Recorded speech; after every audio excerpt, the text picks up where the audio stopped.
Is now starting. All attendees are in listen-only mode. Well, good afternoon, everyone, and welcome to the Network Collective's latest webinar on the topic of are unified communications as a service and contact center as a service now functionally mature and financially attractive. So my name is John Waterhouse. I'm CEO of the Network Collective, and I'll be your host for the next 20 minutes.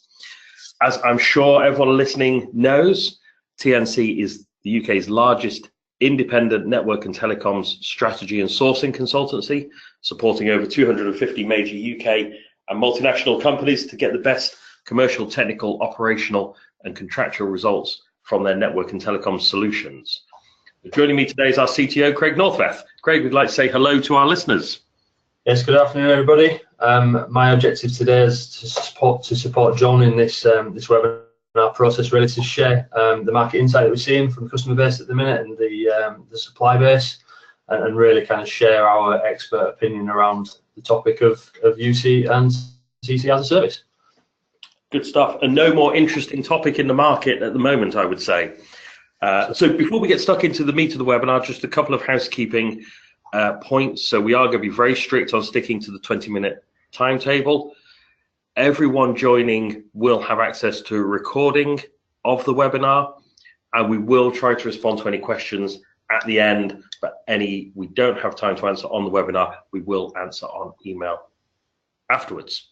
Right, so let's get on with the subject matter. So the purpose of today is to put this whole topic of unified comms, unified communications, UC, and especially the cloud-hosted variants really under the microscope.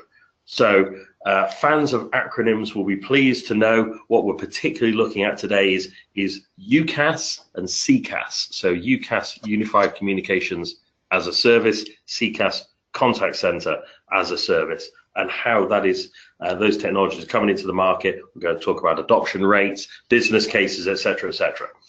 Now, as I'm sure everyone joining knows, TNC undertakes more procurement processes for these types of services, as well as for WAN and mobility, than any other consultancy in the UK. So we've got a really broad view across what's going on in the market in terms of what end user organizations are doing, what vendors are doing, what's working, what's not working, what looks good, what doesn't look good.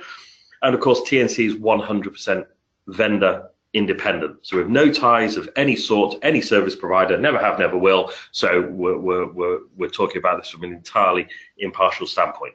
So I think the background to this conversation is really as follows. UC has been in the market for years. It's been discussed for years. But for many years, the vast majority of organizations have struggled to create a viable business case for UC. And there was a number of reasons for this. The technology was immature. It was often unreliable. The functionality was not necessarily there. The transition from traditional solutions, which were well known, well understood and trusted, that transition was daunting, and the commercial case was very difficult to make. Bluntly speaking, UC was too expensive.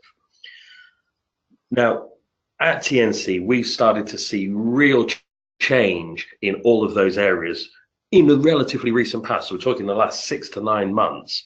We've started to see real signs that UCaaS and CCaaS solutions have reached a critical tipping point, and we do expect adoption rates to increase rapidly, and there is the potential for UC to finally deliver on its promise. So what we really want to focus on today is are these 3 topics at the bottom of this slide. So what has changed in customer demand? So what are those demands, etc., but particularly what has changed in that area? Again, market supply, what's going on in the market, what are the vendors doing, and again, what's changed, and of course, looking forwards, what do we expect to see the results of this being over the next 12, 24, 36 months, and therefore, what are the opportunities for end user organizations to exploit? So, flicking on to the next slide, Craig, can you start off from a voice and UC perspective? What's going on in customer demand, and what are the key changes that you're seeing? Yeah, sure, John. Thank you. So I think just before we kind of start on that, so I think the key thing we pulled out here, voice and UC. So we still very much see voice as being one of the primary UC components, even as we kind of look at the market supply and the outlook for this type of capability. Voice is still the kind of primary driver that most organisations are still concerned of and looking to do something with around change. So I think that the first point there is looking at voice in particular and what's been happening in voice over the last few years and still what's happening now. I think many organisations are now in a position where they've ultimately migrated away from some of the traditional or legacy voice services. PSTN services, ISDN services were very static, limited in terms of what they could deliver over there, limitations around rationalisation, them types of services. So we've seen a lot of organisations move out of that fixed environment into more of an IP, more dynamic, SIP-based type of environment. However, in the past, until quite recently, the main model for that transition has been to move on to usually a distributed IPT platform, or in some cases that's been centralised as well to rationalise even further. However, I think what we've seen specifically over the last 12 to 18 months is more of a drive to looking at further consolidation, further rationalisation of technology, and improved a movement into looking at improving productivity capabilities as well for end users. The key driver for that, and I think you mentioned it earlier, John, as well, around UC's been around for many years. There's been products out there from the likes of Cisco and Avaya, and they've had relatively limited take up around the full UC stack. I think what's changed, particularly in the last 12 to 18 months, is that Microsoft came along with the Skype for Business products, or formerly Link products, Skype for Business now, moving into Teams, and they've really shaken up the end user experience and the adoption of UC, predominantly because it's been delivered as a value add to a bigger enterprise agreement that Microsoft have got around Exchange services and cloud hosting services. It's been delivered as a value add, which has been adopted with ease at the end user base, and actually has now become quite a necessity for many organisations to have that level of collaboration. I think one of the things that we're seeing from a customer point of view as well is they're trying to consider everything they do as an application or a service now. So voice, video, conferencing, IM, collaboration, that's no different from the other applications that they're consuming at a business level. So because they're taking that approach, and from an architectural perspective, they're looking at this as an application, they're looking for opportunities to fold that into a higher level top line strategy around moving more services to the cloud, removing the technical burden of supporting infrastructure on premise or distributed infrastructure, and looking at ways to move to more innovative subscription-based platforms. There's also obviously a commercial aspect of that as well. We see people moving away from wanting to refresh some of these platforms on a periodic basis and trying to find investment and that investment cycle, and moving more to a flatter OPEX type subscription-based model. So there's many drivers that we've seen. So would it be fair to say that UCaaS, CCaaS aligns to that wider IT strategy? It is cloud first, it is consumption based, it is on demand, it is asset light. It aligns to what else is going on. It's something a CIO would recognise as aligned. Yeah, absolutely. I think because the capabilities are there now, and many other traditional legacy, whatever you want to call them, applications have now shifted from the on-prem platforms to cloud. This is just next in line to say, well, what can we do with our telephony switch? What can we do with our video conferencing suite? What can we do with our collaboration platforms?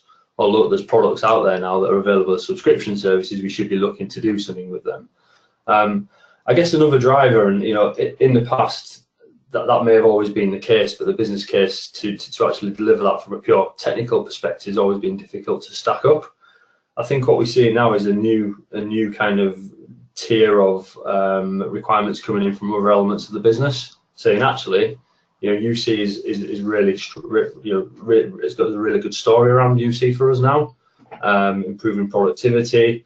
Actually, there's some aspects of it of attracting and retaining talent as well. So, fortunately, I'm slightly too old to be a millennial, but I think the millennial workforce that's coming into place now really expects this as being, as being a given, that they've got that level of capability and collaboration and communication to do their day-to-day jobs. So I think we're seeing a different set of requirements coming in from a different set of stakeholders, which is again driving more people towards UC, and because of the IT structure and strategy around cloud first, they're looking at cloud service providers to deliver that capability. So I think that's a really interesting point. I mean, one of the things I've noticed through a lot of customer interactions, there was a time when UC was entirely being discussed as a cost out activity. We have this traditional telephony solution. If we can we throw that out and replace it with a UC solution, which will save money? And it was that final point, which will save money, which was the absolute, that was the only reason they're interested. It was often something being driven out of the IT department as a cost saving program, rather than being a business requirement coming into the IT department. Can you facilitate this enhanced productivity, collaboration, etc., etc.? Yes, we can. And therefore the emphasis was less on can we save money and more on, can we facilitate productivity increases. Yeah, absolutely.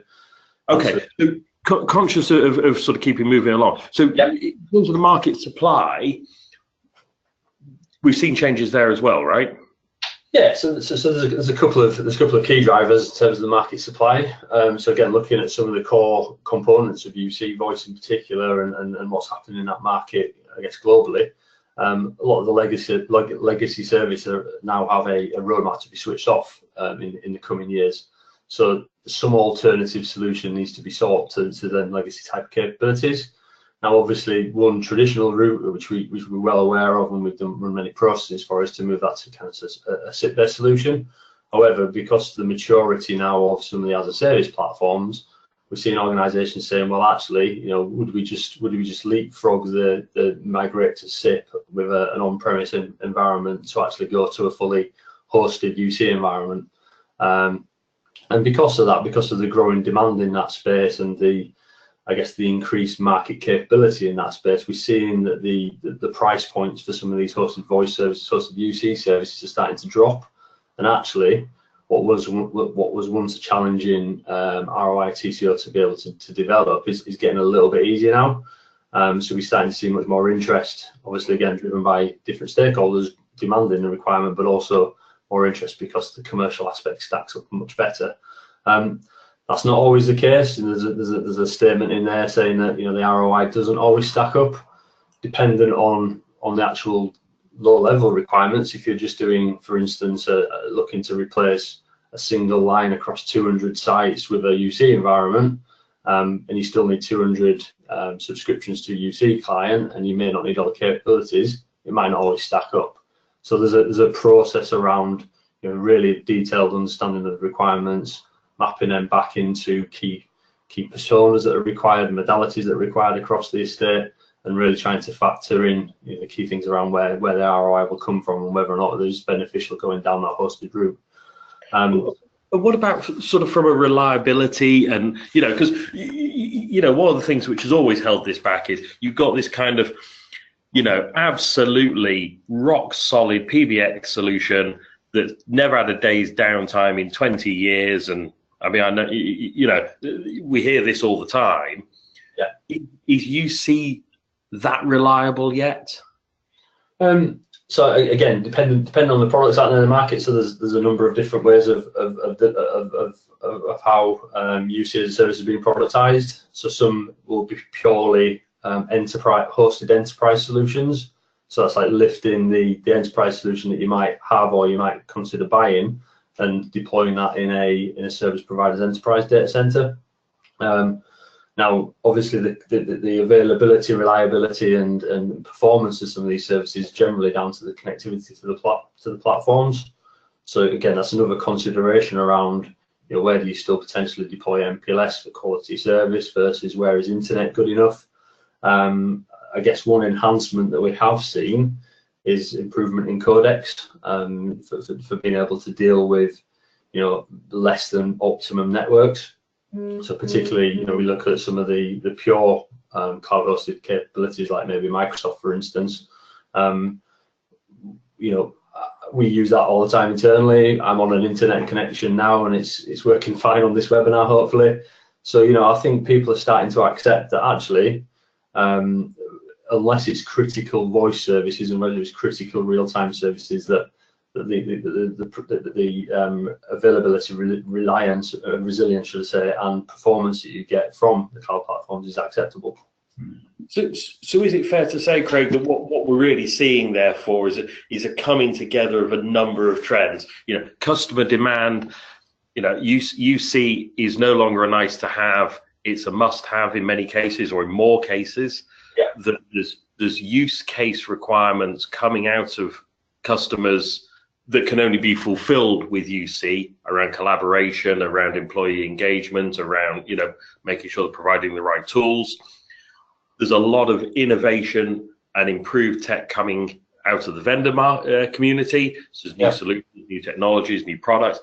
Price is coming down at a pretty rapid rate. I know a lot of the benchmark data we work with, we're seeing, you know, quite marked decreases in sort of per seat, per user, per connection costs for these sorts of services. So is it really the case that, you know, and plus, you know, PSTN, ISDN is you know, sunset technologies, alignment to wider IT strategy. Everything is pointing towards UC, and particularly UCaaS, really taking off. Yeah, that's our general view at the minute. I guess, as you say, aligned to the demand, aligned to the capability, aligned to the kind of convergence and consolidation in bigger productivity packs as well. So, you know, we'll see, I guess, in the outlook, we've mentioned two particular providers there, so Microsoft and Google. Their ability to wrap these services up into a bigger portfolio of productivity tools is significant, and it's very attractive, and it's cost effective now. So we are seeing that, you know, these will be the big players in the future. Yeah, no, I think it's probably, we're going to have to move on to CCaaS, because we've used quite a lot of our 20 minutes already. But just very, very quickly, I believe it's fair to say still, correct me if I'm wrong, you know, whilst the general trend is pretty clear, it is still use case specific, right? So there are, you know, if you're a retailer who makes hardly any phone calls, you know, and you've got a single PSTN into a store, and, you know, the WAN's running on a pretty low end broadband, yeah, maybe not for you. Yeah. Or maybe not at the store level, but maybe at the head office level. And, you know, and equally, you mentioned a number of times about the challenge of doing this on an international basis. Presumably this is because of regulatory challenges, this is because of rollout challenges. So it's, you know, it's not, you know, hang up your traditional phone, go buy a UC solution, you'll never make you'll never hear a dial tone again. But the trend is clear. Absolutely. Yeah. I think we've used the term, and we use the term quite often when talking to customers around right sourcing. So this certainly isn't a one size fits all type of capability. It needs to be sourced intelligently, and you know, the pockets of UC will be different for every different organisation. Okay, good stuff. Right, we're gonna move on very quickly, because the other topic is contact center, particularly contact center as a service. Now, the reason, okay, we have used a lot of our 20 minutes on UC, but obviously there's a lot of crossover here. So a lot of the same points around alignment to wider IT strategy, cost, reliability, functionality. Presumably, we're finding very, very similar drivers for adoption of new technology when we're talking about CCaaS as when we're talking about UCaaS. Yeah, very much so. I think there is, you know, there are some, I guess, unwritten rules around when CCaaS could be a viable solution. And generally, what we're seeing is, you know, that the top end contact centers, you know, referencing there above maybe 1,000 seats, still think that an on-prem deployment with the various different capabilities is the best fit for their operation. However, that's a relatively small number of operators and organizations out there. So the majority that we're speaking to kind of fall under the less than 1,000 contact center seats, many of which have already started looking at as a service capabilities to either supplement what they're doing from an on-prem perspective. That could be things around PCI payment gateways, it could be things around self-service capabilities, it could be things around chatbots, for instance. As we're moving more into a multi-channel, omni-channel type of environment in this space, they're looking to consume these services from hosted providers. I think the other kind of dynamic is most of these organisations now require a higher degree of flexibility. One of the challenges, obviously, with an on-premise environment that requires fixed licensing is that to get that flexibility, you generally need to procure or source a service at the peak of what you're ever going to go to. The fact that we can look at some of these cloud-based platforms now and go pure subscription per user per month type approach is very, very attractive for some of the organisations that have peak business capability. Okay, that's really interesting. So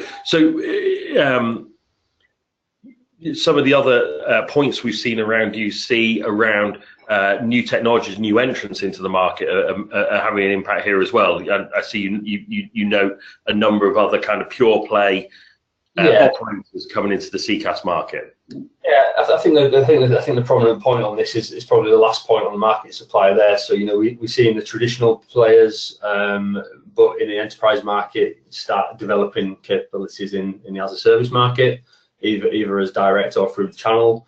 And we're seeing quite a few new kind of pure play contact center providers also offering services to the market. So the future is, again, similar to the UC as a service piece, that more and more providers driven by the cloud first strategies will start to look at these CCaaS offerings.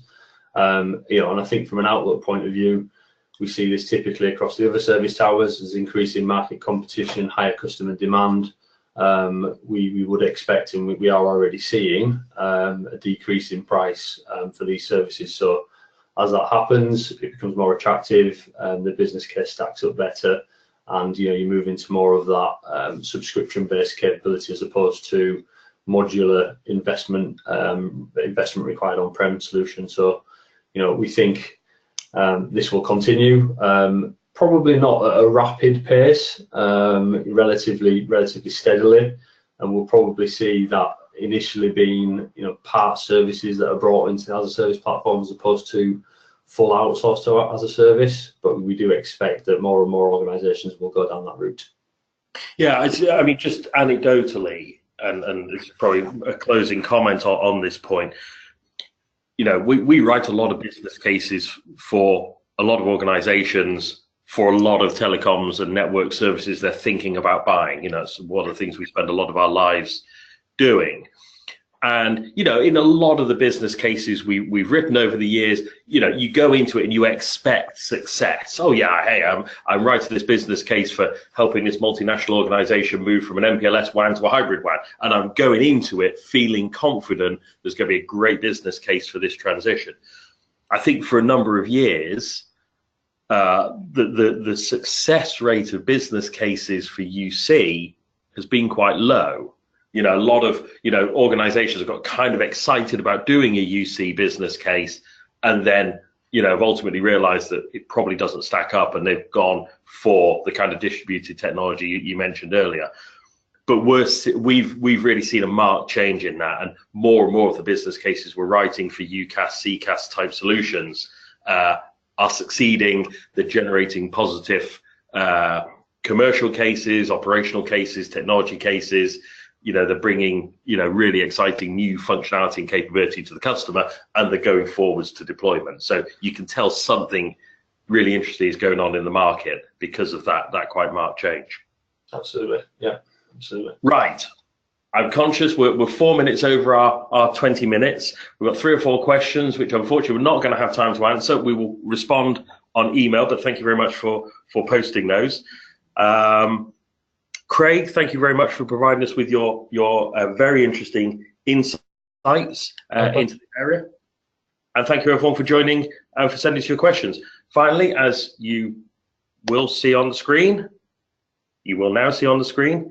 if you would like to discuss the potential impacts of these developments for your organization, please do get in touch with us via the website, the addresses you can see, and we'd be delighted to arrange one-on-one sessions to talk this through further. And on that note, thank you all very much.